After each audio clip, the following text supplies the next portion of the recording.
नमस्कार दोस्तों, स्वागत है आपका एक बार फिर से अपने PSIR लेक्चर में। अगर आप चैनल पर नए हैं तो प्लीज़ चैनल को सब्सक्राइब करें और इसे ज़्यादा से ज़्यादा शेयर करें और अपना वैल्यूएबल कमेंट्स हमारे कमेंट बॉक्स में ज़रूर दें। आज हम वेस्टर्न पॉलिटिकल थॉट में जो थिंकर को पढ़ने वाले हैं वो हैं थॉमस हॉब्स। कोई भी थिंकर्स को पढ़ने से पहले आपके उनके बैकग्राउंड के बारे में जानना चाहिए, क्योंकि उनके बैकग्राउंड का बहुत ज़्यादा इफेक्ट होता है उनके थ्योरी के ऊपर। तो हमें जो थ्योरी समझने में मदद करता है कौन? वो बैकग्राउंड, जिस बैकग्राउंड में वो पले बढ़े हैं, जिस बैकग्राउंड से वो गुजरे हुए हैं। तो सबसे पहले हम थॉमस हॉब्स के बैकग्राउंड के बारे में जानते हैं। थॉमस हॉब्स एक इंग्लिश फिलोसोफर हुए, इंग्लिश पॉलिटिकल थिंकर हुए, यानी कि ये इंग्लैंड के थे।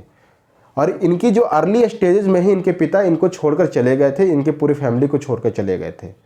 और इसके बाद इनकी जो पालन पोषण हुआ इनके चाचा के द्वारा हुआ, और फिर ये किसी तरह से शाही परिवार से जुड़ गए, यानी कि जो राजसी घराना था उससे ये जुड़ गए, और वहाँ के जो राजा के जो बेटे थे उनको ये पढ़ाने का काम करते थे। और इसी दौरान इन्होंने 2 बुक लिखी, द सीव एंड द लेवियाथन, जो कि लेवियाथन काफ़ी फेमस किताब हुई, जिसको बाद में जलाया भी गया। उसके बारे में हम बाद में बात करेंगे, डिस्कस करेंगे। तो जो सीव और जो लेवियाथन जो बुक है, इसमें इन्होंने इनकी जो सोच है वो काफ़ी झलकती है कि जो रॉयल फैमिली से अटैच दिखती है, क्योंकि यहाँ पर ये मोनार्की फॉर्म ऑफ गवर्नमेंट को बढ़ावा देते हुए दिखाई देते हैं। लेकिन ये आगे चलकर जो डिवाइन राइट ऑफ किंग है उसको ये नकार देते हैं। डिवाइन राइट ऑफ किंग कहता है कि जो राजा है वो भगवान का प्रतिनिधि है, भगवान का प्रतिनिधित्व करता है, और राजा का जो कमांड होगा वो समझा जाएगा कि वो भगवान के द्वारा ही कमांड दिया गया है।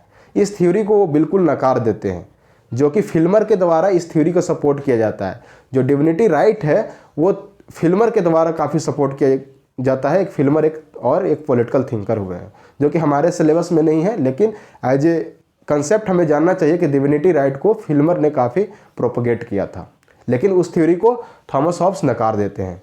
इसीलिए जब ये लेवियाथन का कॉपी देने जाते हैं चार्ल्स सेकंड को, जो कि वहाँ पे राजा बने बाद में, ठीक है, तो उनको जब ये कॉपी देने जाते हैं लेवियाथन का, तो वो लेने से मना कर देते हैं, क्योंकि इन्होंने डिविनिटी राइट्स के बारे में कुछ नहीं कहा। उस जो थ्योरी है उसको बिल्कुल सिरे से नकार दिया था, ठीक है। और इनकी जो थ्योरी है वो बेस्ड हुई किस पे?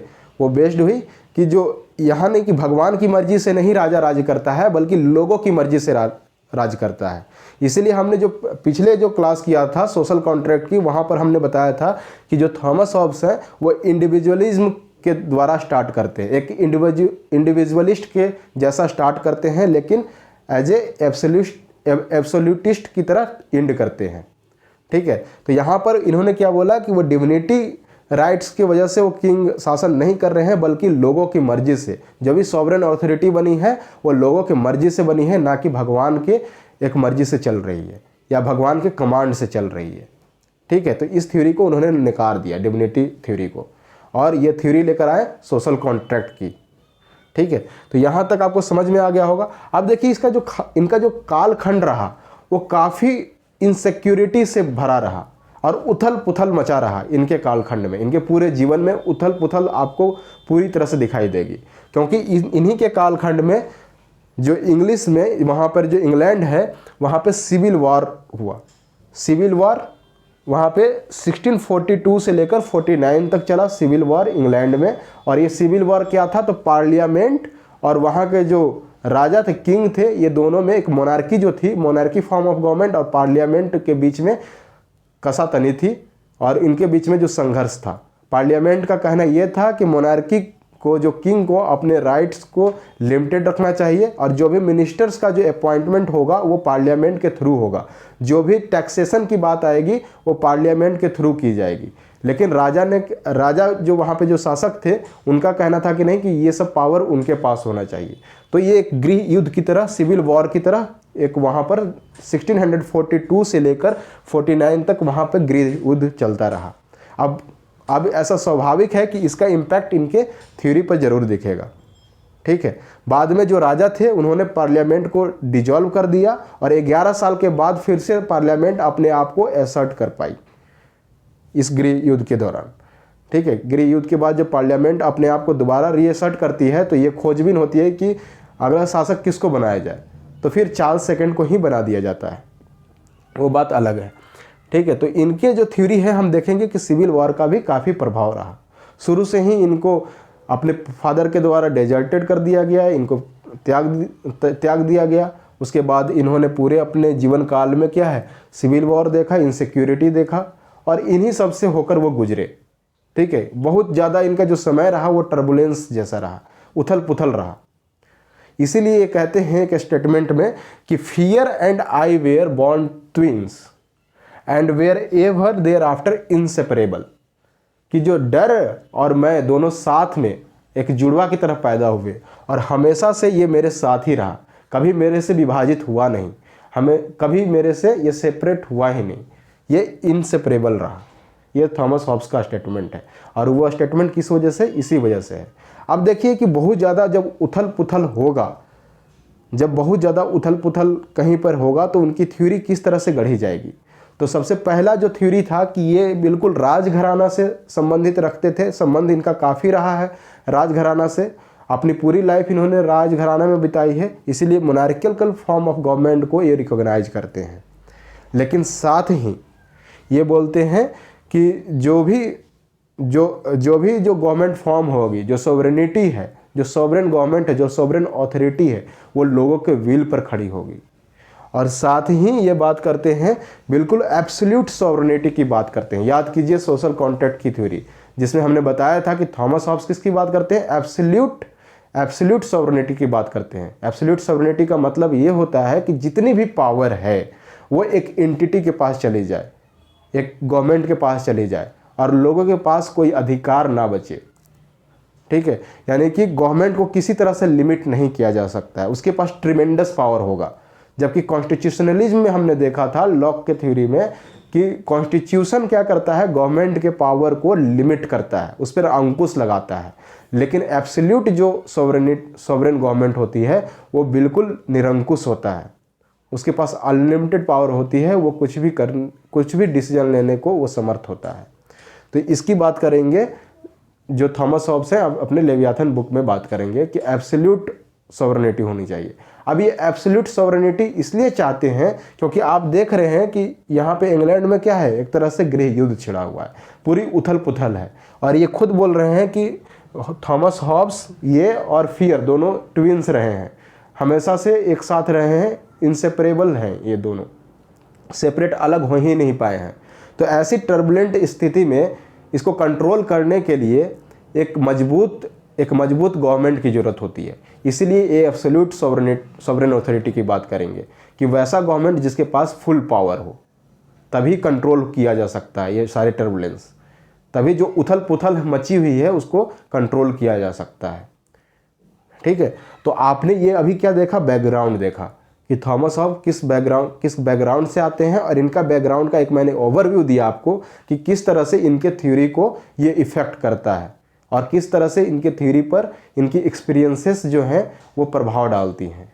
बाद में जो थॉमस हॉब्स हैं, चूँकि ये इंग्लैंड में रहते थे और राजघराना से संबंध रखते थे, तो इनको बड़े बड़े जो उस समय के जो प्रख्यात, जो काफ़ी पॉपुलर जो साइंटिस्ट हुए, उनके कांटेक्ट में आए। और इनके थ्योरी पर आप देखेंगे कि गैलीलियो के नाम आपने सबने सुना होगा। गैलीलियो का जो थ्योरी है, साइंटिफिक थ्योरी, उनका काफ़ी प्रभाव रहा इनके थ्योरी पर। उनकी थ्योरी को इन्होंने पॉलिटिकल थ्योरी में लाने की कोशिश की, और अपनी जो थ्योरी है उसको एक साइंटिफिक रूप देने की कोशिश करते हैं। तो इनकी जो थ्योरी है पॉलिटिकल थ्योरी, उसमें आप गैलीलियो की थ्योरी का एक झलक देखेंगे। साथ ही साथ यूक्लिड ज्योमेट्री के बारे में आपने सुना होगा, पढ़ा होगा अपने क्लासेस में, क्लास 10th में या क्लास 9th में यूक्लिड ज्योमेट्री पढ़ना था, तो आपने वहाँ पे यूक्लिड ज्योमेट्री के बारे में सुना होगा। तो यूक्लिड की भी जो थ्योरम्स हैं, जो ज्योमेट्री की बातें हैं, वो भी अपने पॉलिटिकल थ्योरी में ये लाते हैं। तो जो भी हम थ्योरी देखेंगे वहाँ पर हम देखेंगे कि ये साइंटिफिक इवोल्यूशन करते हैं। जैसे कि ह्यूमन नेचर से ही अभी हम स्टार्ट करने वाले हैं कि ह्यूमन नेचर के बारे में क्या बोलते हैं। आपको ये सोशल कॉन्ट्रैक्ट थ्योरी में भी आपने देखा होगा कि ह्यूमन नेचर के बारे में इन्होंने क्या बोला था। अगर आपने वो वीडियो नहीं देखी तो प्लीज़ जाके वो वीडियो ज़रूर देखें। यहाँ पर हम उसी को एक्सप्लेन करेंगे कि किस तरह से अपना मेथड ये इस्तेमाल करते हैं उस थ्योरी पे अराइव होने के लिए, वहाँ तक पहुँचने के लिए। तो जो पहला जो इनका थ्योरी जो है वो ह्यूमन नेचर पर ही है। ठीक है, Thomas Hobbes on human nature.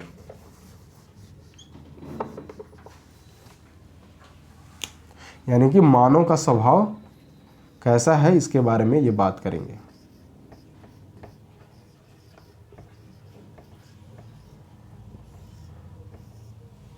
मानव का स्वभाव कैसा है, इसके बारे में थॉमस हॉब्स देखते हैं कि थॉमस हॉब्स ने क्या कहा है।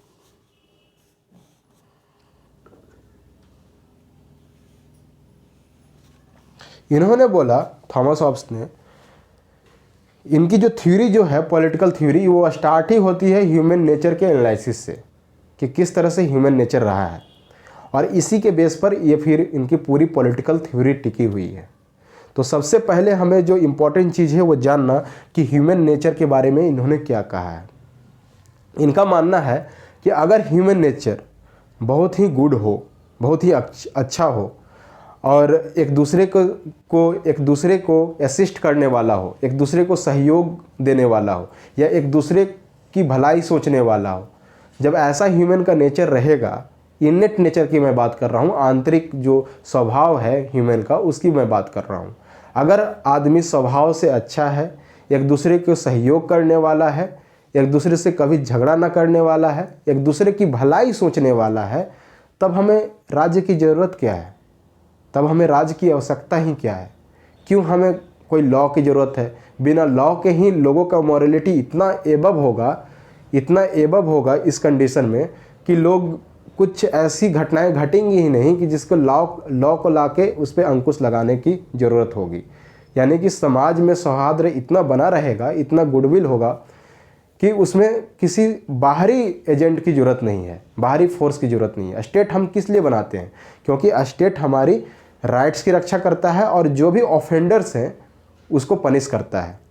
लेकिन थॉमस हॉब्स बोल रहे हैं कि अगर ह्यूमन का नेचर ऐसा है, वो इतना अच्छा है, एक दूसरे को सहयोग करने वाला है, एक दूसरे की भलाई सोचने वाला है, तो हमें राज्य की ज़रूरत क्यों पड़ रही है? हमें राज्य की ज़रूरत ही नहीं होगी। और जब हम कम्युनिज्म पढ़ेंगे, जब हम सोशलिस्ट थ्योरी पढ़ेंगे और उसके बाद मार्क्स पर आएंगे, तो मार्क्स का भी कहना यही है कि जो कम्युनिज्म आएगा उसमें लोगों की मॉरलिटी इतनी अपलिफ्ट हो जाएगी कि कोई राज्य की आवश्यकता ही नहीं होगी, कोई राज्य जैसा एक्सटर्नल एजेंट की ज़रूरत नहीं होगी हमें कंट्रोल करने के लिए। सब कुछ ब्लिसफुल होगा, सब कुछ बिल्कुल शांति से चलेगा, कोई एक दूसरे के राइट्स को वायलेट नहीं करेगा, क्योंकि लोगों की मॉरलिटी इतनी ऊपर उठ चुकी है। ठीक है, तो ये बात करेंगे कौन? मार्क्स भी बात करेंगे जब हम कम्युनिज्म में आएंगे। एक बात की घटना है कि जब अर्जुन जब पूरे महाभारत युद्ध जो समाप्त हो चुका, उसके बाद अर्जुन और युधिष्ठिर दोनों मिलकर जाते हैं भीष्म पितामह के पास, क्योंकि श्री कृष्ण भगवान बोलते हैं युधिष्ठिर को कि आपको अब राज्य सत्ता संभालना है, और एक भीष्म पितामह एक कुशल राज्य योग्य रहे हैं, एक कुशल एडमिनिस्ट्रेटर रहे हैं। अगर आपको उनसे राज्य के गुण सीखने हैं तो उनसे कुछ गुण सीखना होगा। और भीष्म पितामह उस समय एक जो सैया जो थी, तीरों की सैया, उस पर लेटे हुए हैं, और वहाँ युधिष्ठिर पहुँचते हैं और उनसे ये गुड बात सीखने की कोशिश करते हैं कि राज्य को कैसे चलाया जाए, राम राज्य कैसा होगा। राम राज्य की बात आती है कि राम राज्य कैसा होना चाहिए। तो भीष्म पितामह पता है क्या बोला उन्होंने युधिष्ठिर को? उन्होंने ये बोला कि राम राज्य वो होगा जहाँ पर किसी के द्वारा राज्य करने की ज़रूरत ही नहीं बचेगी, यानी कि कोई शासन होगा ही नहीं, वही राम राज्य कहलाएगा। तो आप देख रहे हैं कि किस तरह से जो थ्योरी है आपस में आकर एक जुड़ती हैं, एक पॉइंट पर आकर, कि सब लोग यही बात कर रहे हैं कि अगर लोगों की मॉरलिटी इतनी ऊपर उठ जाए तो हमें जो राज्य है, जो गवर्नमेंट है, उसकी ज़रूरत नहीं पड़ेगी, कोई एक्सटर्नल फोर्स की ज़रूरत नहीं पड़ेगी उसको बैलेंस करने के लिए, और यही राम राज्य है। ठीक है, तो यहाँ पर ह्यूमन नेचर के बारे में क्या बोल रहे हैं कि अगर ऐसा है तो हमें किसी गवर्नमेंट की ज़रूरत नहीं पड़ेगी। लेकिन रियलिटी क्या है कि गवर्नमेंट एग्जिस्ट करती है, लॉ एग्जिस्ट करते हैं, नियम कानून बनाए गए हैं। तो यानी कि नियम कानून जो बनाए गए हैं, इस बात का द्योतक है, इस बात का परिचायक है कि ह्यूमन नेचर क्या है, ह्यूमन नेचर अच्छा नहीं है ह्यूमन नेचर एक दूसरे को सहयोग पहुंचाने वाला नहीं है, एक दूसरे का भला सोचने वाला नहीं है। ये बोलते हैं कि अगर आपको ह्यूमन नेचर की रियलिटी को समझना है तो आपको क्या करना चाहिए, आपको गवर्नमेंट को बिल्कुल दूर रख देना चाहिए, बिल्कुल। और इसी को क्या बोलते हैं, वो स्टेट ऑफ नेचर की बात करते हैं। यानी कि ह्यूमन नेचर का रियल जो पहचान होगा वो स्टेट ऑफ नेचर में ही हो सकता है, स्टेट ऑफ नेचर।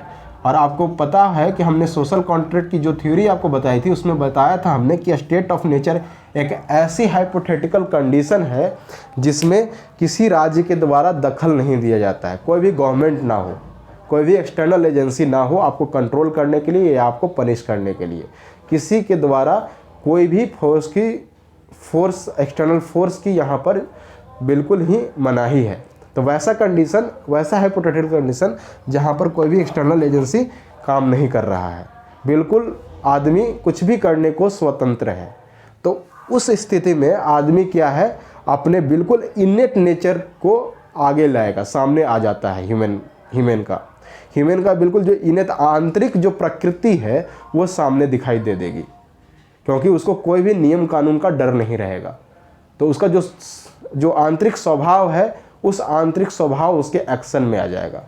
और इसी को क्या बोल रहे हैं, ये स्टेट ऑफ नेचर बोल रहे हैं। और बोल रहे हैं कि तब आपको पता चलेगा कि ह्यूमन का जो नेचर है वो कैसा है रियल में। और ये बोल रहे हैं कि ह्यूमन का नेचर फिर जो सामने आएगा उसमें आप देखेंगे कि ह्यूमन नेचर क्या है, सेल्फिश है और क्रूएल है। कल हमने बात की थी, ठीक है। अब ये ह्यूमन नेचर को ही समझने के लिए गैलीलियो की जो थ्योरी है उसकी सहारा लेते हैं, उसका सहारा लेंगे थॉमस हॉब्स। क्योंकि अभी आपको मैंने बताया था इनके बैकग्राउंड में कि थॉमस हॉब्स गैलीलियो से बहुत ज़्यादा प्रभावित थे, उनके संपर्क में आए थे, इसीलिए उनकी थ्योरी का ये अपने पॉलिटिकल थ्योरीज में ये अप्लाई करेंगे, ठीक है। अभी आप लोग देखते हैं, देखिए अगर आपको स्टेट ऑफ नेचर देखना है तो ये आप अपने आप को सेल्फ ऑब्जर्व कर सकते हैं, किसी दूसरे को देखकर नहीं, खुद को ऑब्जर्व कर सकते हैं कि आपका नेचर कैसा है। आपका अपना प्राइवेट स्पेस, कोई ना कोई प्राइवेट स्पेस ज़रूर होता होगा पूरे 24 आवर्स में। या समझ लें कि वो चाहे आपका अपना प्राइवेट घर हो या प्राइवेट रूम हो। तो अगर आप प्राइवेट स्पेस में, प्राइवेट बिल्कुल खाली समय में, प्राइवेट स्पेस में खाली समय में जो काम करते हैं उस काम को आप एनालिसिस करिए, आपका जो प्रकृति जो स्वभाव है वो सामने आ जाएगा आपके सामने, ठीक है। यही हॉब्स बात करते हैं, थॉमस हॉब्स, कि आपकी जो प्राकृतिक जो स्वभाव है वो स्टेट ऑफ नेचर में झलक जाती है, ठीक है। और यही जो प्राकृतिक जो स्वभाव है वो फिर ओरिजिन ऑफ स्टेट को एक्सप्लेन कर देगा कि जो भी प्राकृतिक स्वभाव है उसी के कारण क्या है, स्टेट का निर्माण होता है। हमने सोशल कॉन्ट्रैक्ट थ्योरी में भी देखा था। अब ये जो मेथड जो इस्तेमाल करते हैं थॉमस हॉब्स, मेथड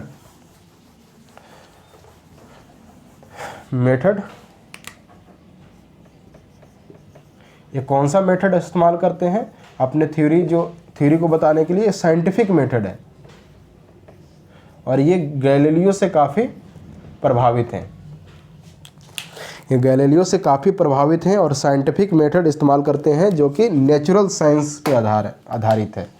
तो आप इनकी मेथडोलॉजी को बोल सकते हैं नेचुरल साइंस पे, based on natural science, right, based on natural science. और ये गैलीलियो के जो थ्योरी ऑफ मोशन है उसको अप्लाई करके एक न्यू तरह के थ्योरी बनाने की कोशिश करते हैं। देखिए जो गैलीलियो का जो थ्योरी है, और एक आपने पढ़ा होगा अपने जो लोअर क्लास है उसमें आइजैक न्यूटन का थ्योरी पढ़ा होगा, ठीक है। दोनों साइंटिस्ट हुए, दोनों प्रख्यात साइंटिस्ट हुए। आइजैक न्यूटन का कहना था कि कोई भी ऑब्जेक्ट एज नेचुरल फॉर्म में रेस्ट पर होता है, कोई भी ऑब्जेक्ट नेचुरली क्या होता है, रेस्ट पर होता है। जैसे कि ये अभी रेस्ट पर है, अगर मैं यहाँ पे कहीं पर रख दूँ यहाँ पे हाथ पे, तो ये क्या है, ये ऑब्जेक्ट रेस्ट पर है। इसको मोशन में लाने के लिए हमें फोर्स अप्लाई करना पड़ेगा, ठीक है। तो फोर्स इज कोई भी एक्सटर्नल एजेंसी की जरूरत होगी। फोर्स इज क्या है, एक एक्सटर्नल एजेंसी है। अगर मुझे इसको मोशन में लाना है, इसके स्टेट ऑफ रेस्ट को चेंज करना है, तो हमें क्या है, एक एक्सटर्नल एजेंसी की जरूरत होगी जिसको हम लोग फोर्स बोल देते हैं। और फिर ये मूव करेगा, ठीक है। लीनियर मोशन करेगा या सर्कुलर मोशन करेगा, वो उसके फोर्स पर डिपेंडेंट है। लेकिन गैलीलियो क्या बोलते हैं कि एवरीथिंग जो भी है बाय नेचर क्या है, कोई भी ऑब्जेक्ट वो क्या है, मोशन में है। ध्यान दीजिए, आइजैक न्यूटन ने क्या कहा, कोई भी ऑब्जेक्ट बाय नेचर रेस्ट पर है, जबकि गैलीलियो बोलते हैं कि कोई भी ऑब्जेक्ट बाय नेचर मोशन में है। ठीक है, और अगर उसको कंट्रोल करना है तो आपको एक्सटर्नल एजेंसी की जरूरत होगी। अगर इस ऑब्जेक्ट की मूवमेंट को आपको कंट्रोल करना है तो आपको एक एक्सटर्नल एजेंट की जरूरत होगी, तभी इसके मोमेंट को ऐसे आके कंट्रोल कर सकता है, इसको रेस्ट पे ला सकता है, इसका या फिर मोमेंट को किसी तरह से कंट्रोल कर सकता है। जैसे मैं इसको सर्कुलर घुमा रहा हूँ तो ये भी मेरे एक्सटर्नल फोर्स के कारण, एक्सटर्नल एजेंसी के कारण ये सर्कुलर घूम रहा है। ठीक है, तो ये गैलीलियो की थ्योरी थी। अब इस थ्योरी को, गैलीलियो की थ्योरी को देखिए किस तरह से हॉब्स अपने पॉलिटिकल थ्योरी में इस्तेमाल करते हैं। ये बोलते हैं कि जो नेचर है, nature man nature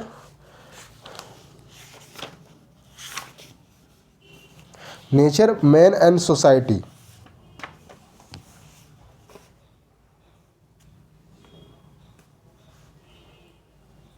nature man and society, इन तीनों की व्याख्या क्या है, as a theory of motion जो गैलीलियो का है उससे किया जाना चाहिए।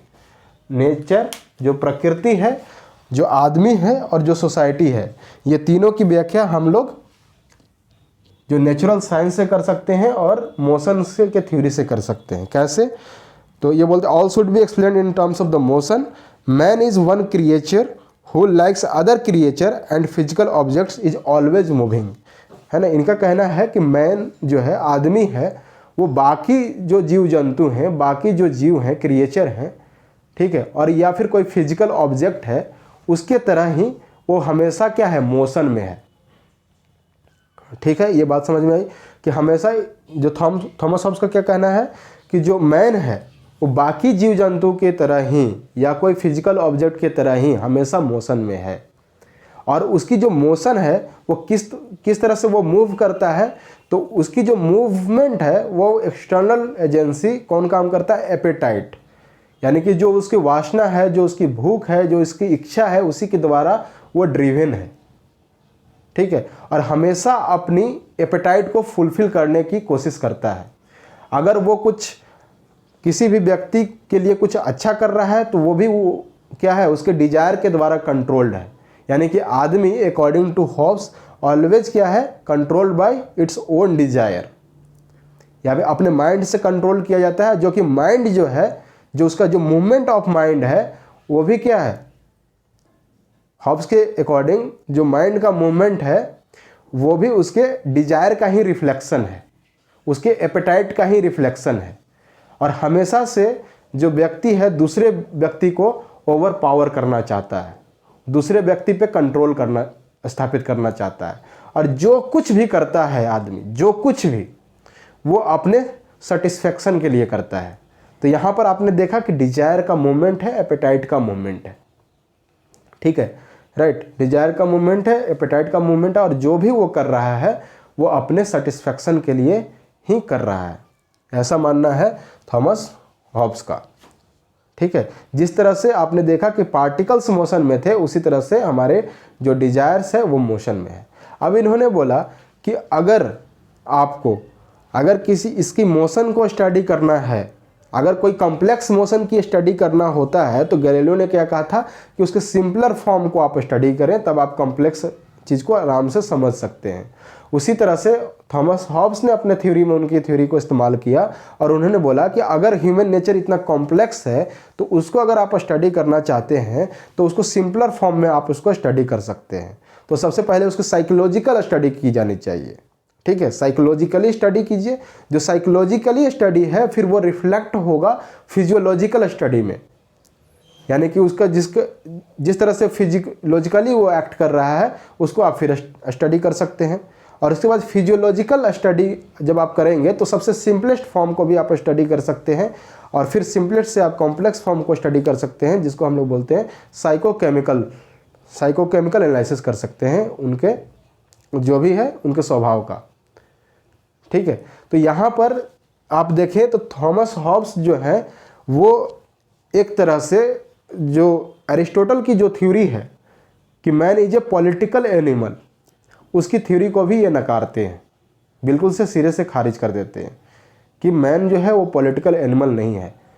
क्योंकि इनका कहना था, एरिस्टोटल को याद कीजिए, एरिस्टोटल क्लास आपने किया होगा तो आपको पता होगा कि आदमी क्या है, अपनी ज़रूरतों को पूरी करने के लिए स्टेट की फॉर्मेशन कर रहा है या सोसाइटी की फॉर्मेशन कर रहा है, स्टेट या सोसाइटी की फॉर्मेशन कर रहा है। और यहाँ पर अकॉर्डिंग टू एरिस्टोटल क्या है, सोसाइटी क्या है, इंड था, इंड गोल था आदमी का कि अगर उसने स्टेट की फॉर्मेशन कर ली तो उसकी ज़रूरतें को कौन को पूरा करेगा, स्टेट करेगा। लेकिन थॉमस हॉब्स इसको नकार देते हैं, ये बोलते हैं कि आदमी अपने एपेटाइट के लिए ही सारी चीज़ कर रहा है, अपनी सेल्फ सेटिस्फेक्शन करने के लिए ही सारी चीज़ कर रहा है, और उसी संदर्भ में, उसी यात्रा में एक स्टेट का भी फॉर्मेशन है। यानी कि स्टेट का फॉर्मेशन एंड नहीं है, लक्ष्य स्टेट का फॉर्मेशन नहीं है, बल्कि स्टेट का फॉर्मेशन भी एक मीन्स है ना। यानी कि स्टेट भी क्या है, स्टेट भी एक साधन है, साध्य नहीं है। According to Hobbes state is also a means not an end. ठीक है, ये कहा जा सकता है। उसके बाद फिर ये थॉमस एक्विन जो हुए, उनके भी थ्योरी को ये काटते हैं, जो कि थॉमस एक्विन ने बोला था कि man is a social animal. ठीक है, तो ये भी इससे भी नकारते हैं कि मैन सोशल एनिमल नहीं है।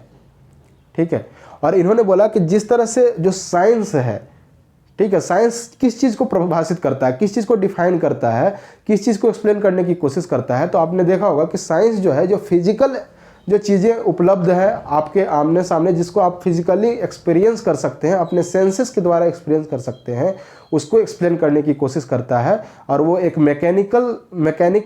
मैकेनिकली उसको एक्सप्लेन करता है।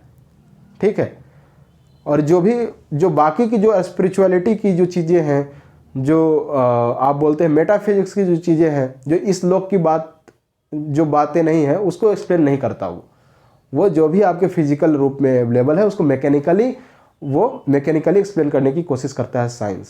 उसी तरह से इन्होंने बोला कि जो आदमी का इनर जो स्वभाव है वो क्या है, वो क्वालिटेटिव है, वो सब्जेक्टिव है। आदमी का जो इनर जो स्वभाव है अंदर, वो है क्या, क्वालिटेटिव, और वो सब्जेक्टिव है, उसको हम ऐसे एक्सप्लेन नहीं कर सकते हैं। लेकिन आदमी का जो एक्शन में जो दिखता है, ठीक है, वो क्या है, उसके बाहरी एक्शन का परिणाम है, उसकी बाहरी सोच का, उसकी बाहरी जो फोर्सेस काम कर रहे हैं, जो उसकी एपेटाइट है, उसका परिणाम है। ठीक है, तो उसको हम एज ए क्वांटिटेटिव रूप में एक्सप्लेन कर सकते हैं और मैकेनिकली उसको एक्सप्लेन कर सकते हैं। इसीलिए इन्होंने गैलीलियो की थ्योरी का इस्तेमाल किया।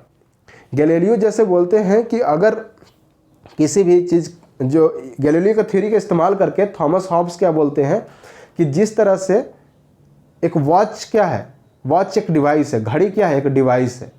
ठीक है, घड़ी एक डिवाइस है जो कि अपने सुइयों के मूवमेंट को कंट्रोल करता है। उसी तरह से जो गवर्नमेंट है, जो स्टेट है, वो भी एक डिवाइस है, एक यंत्र है, जो कि उसके जो घटक हैं, उसके घटक कौन से हैं, इंडिविजुअल्स हैं, उनके मूवमेंट को कंट्रोल करता है। अब आपको समझ में आया स्टेट का क्या रोल है, और स्टेट के किस तरह से स्टेट के रोल को डिफाइन कर रहे हैं, और किस तरह से ह्यूमन नेचर को वो जोड़ रहे हैं। तो यहाँ पर क्या है, स्टेट भी क्या है, एक मशीनरी है। ठीक है, मशीनरी है एक तरह से, ये भी एक डिवाइस है, यंत्र है, जो कि मूवमेंट को कंट्रोल कर रहा है इन द सेम वे जैसे कि घड़ी करती है। लेकिन स्टेट किसके मूवमेंट को कंट्रोल कर रहा है, आदमी के मूवमेंट को कंट्रोल कर रहा है, आदमी के डिजायर को कंट्रोल कर रहा है, आदमी के एपेटाइट को कंट्रोल कर रहा है। ठीक है, क्योंकि दूसरे को कोई नुकसान ना पहुंचाए। अब आपको बिल्कुल क्लियर हो गया होगा, क्रिस्टल क्लियर हो गया होगा।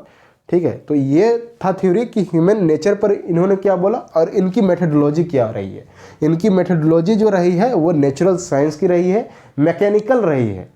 याद रखिएगा, ये टर्मोलॉजी, ये सब कीवर्ड्स है, आपके आंसर में झलकना चाहिए कि ये मैकेनिकली ये एनालिसिस करते हैं ह्यूमन नेचर को।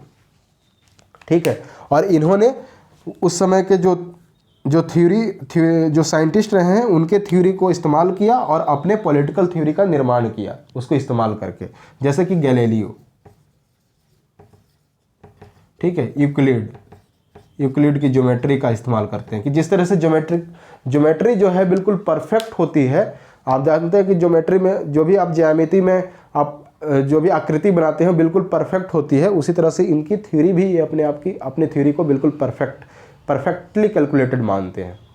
ठीक है, तो क्वेश्चन कभी आता भी है अगर कि इनकी जो थ्योरी है वो किस तरह से साइंटिफिक है या किस मेथडोलॉजी का इन्होंने इस्तेमाल किया, तो आपको इन्हीं सब बातों को लिखना पड़ेगा।